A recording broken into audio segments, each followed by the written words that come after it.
When we talk about thinking outside the box, we're still limiting our range of thought to that box, to the norm. Today, I want to take you through a few case studies and examples that have inspired me to think beyond the box and to be innovative in how I approach problem solving, and hopefully I'll inspire you to do the same.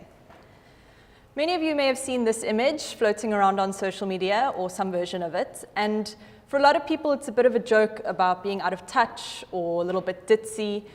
To me, it's the perfect springboard into an entirely innovative way of thinking where you aren't limited by what's expected or what the norm is. The Mac class of 2018 is a group of doers. We're going to go out into the world, we're going to be the change, but we are also going to come across obstacles, particularly in the form of limitations. What Box is a philosophy about challenging yourself to go beyond those limitations. It's about inventing the world you see inside instead of submitting to these limitations. It's a mindset. My first case study I've called "Just because they're doing it doesn't mean you should too," and it looks at how the tech world has been revolutionized by someone simply shifting their mindset. So not that long ago, this was one of the most popular phones on the market, the Motorola Razr, and its key selling feature was how thin it was. This feature was so important to consumers that just about every other mobile phone manufacturer was working on how they could make their device thinner. And maybe if they'd kept going, we'd have phones as thin as pieces of paper, but they probably wouldn't do much more than making phone calls. Thankfully for us, though, the guys at Apple and Steve Jobs lifted their heads above that crowd mentality, shifted their mindset, and thought about what would happen if, instead of just making a thinner phone call making device, they actually turned your phone into a calculator, and your computer, also your personal camera, and just about everything else that we need on a daily basis. By lifting their heads up, they were able to revolutionize the mobile phone industry, and for 700 million people, they've changed what mobile phones mean to us.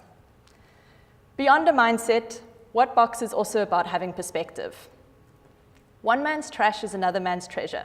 This is my case study looking at how this type of thinking can revolutionize the environmental world we live in.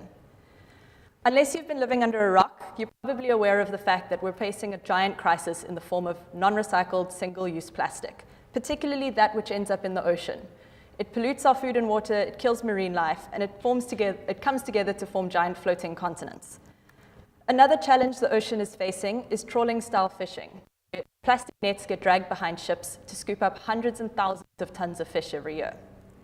With these two challenges in mind, Boyan Salt, roughly 2 years ago, at the time an 18-year-old Dutch student and inventor, decided he was going to find a way to use the evils of trawling for good.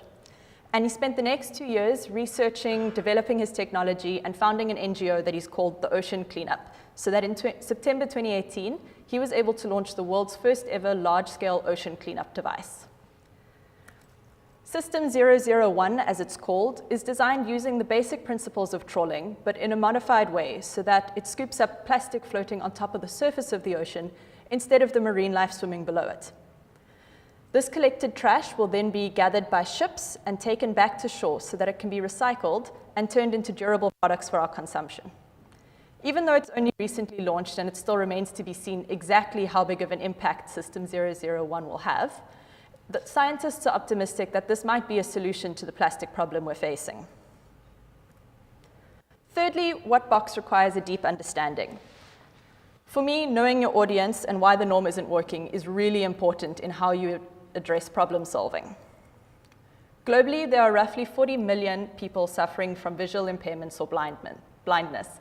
But in rural countries, such as many African countries where infrastructure is limited, nearly 80% of the blindness is actually entirely curable, as it's caused by cataracts or refractory errors, which can be repaired by a simple procedure.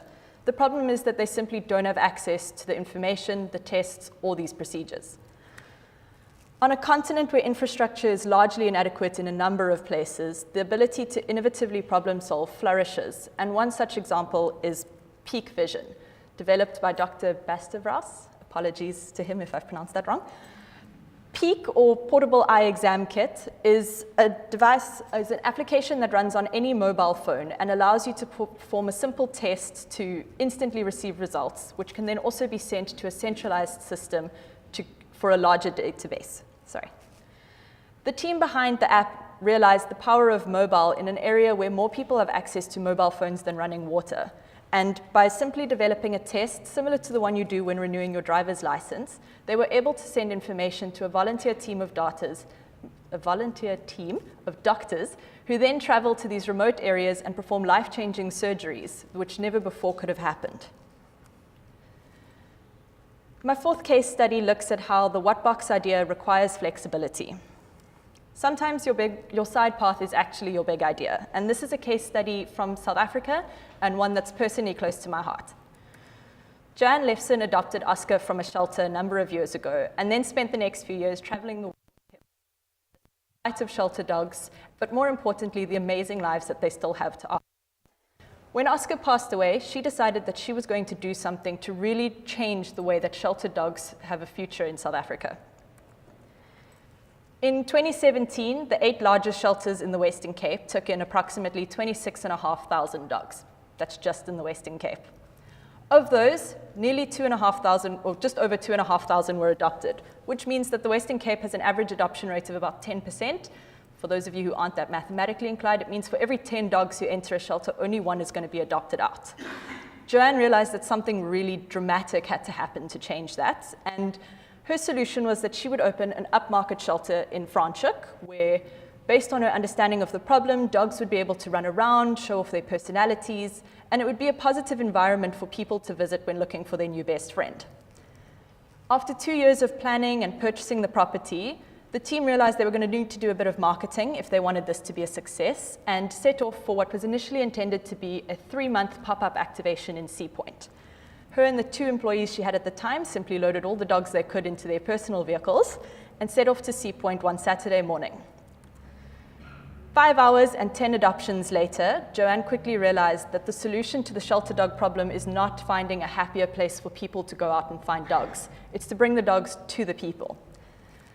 A year and a half of weekend pop-ups later, and nearly 1,300 lives saved, I think it's safe to say that by being innovative and not letting herself be limited by what a shelter should be, she's really managed to make a meaningful impact into the lives of shelter dogs. So as we know, Whatbox is a mindset. It's about having perspective and a deep understanding for the problem that you're facing. It requires flexibility in how you approach your solution. One thing that all of these case studies have in common, and just about every other innovative problem solve out there, is passion.